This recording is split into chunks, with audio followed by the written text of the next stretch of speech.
Do your watercolor paintings ever end up muddy, streaky, or kind of flat? If so, you're not alone. In this video, I'll walk you through the 5 most common beginner mistakes and how to fix them. Make sure you watch till the end because mistake number 5 can completely change the way your paintings look. Mistake number 1 is overworking the paint. Here's a personal example. When I painted my cat, I kept fussing with the washes. The more I brushed, the muddier and flatter it became. This card shows the same thing. On the left, the paint was overworked.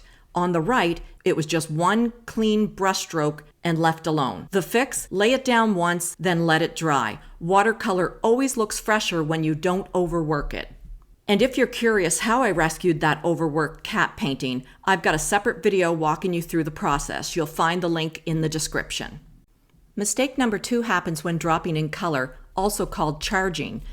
If the new mix you add is too watery, it pushes the existing paint away, leaving pale, patchy spots. But if the mix is creamier with less water than the first wash, the colors mingle beautifully. The fix? When charging, make sure your added color is thicker than what's already on the paper. And by thicker, I mean less water.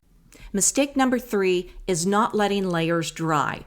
If you go in too soon with a new layer, it will just melt into the first one. The edges will blur, the colors mix unpredictably, and the whole thing looks patchy. But if you let the first layer dry completely, you get crisp, clean layers with beautiful depth. Mistake 4, using the wrong paper. Thin sketchbook paper or mixed media pads just can't handle watercolor.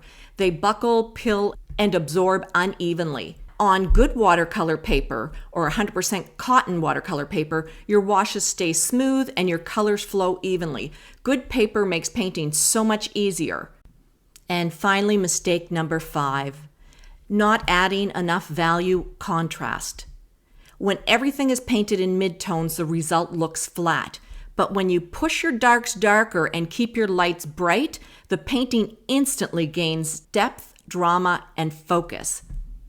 Okay, let's do a quick recap before we wrap up. The 5 big beginner watercolor mistakes are: 1. Overworking the paint. 2. Using too much water. 3. Not letting layers dry. 4. Using the wrong paper. And 5. Not using enough contrast. Pause here if you'd like to screenshot this list. It's a great reminder to keep nearby while you paint. So those are the 5 beginner watercolor mistakes to watch out for. The good news is, once you know what to look for, they're easy to avoid.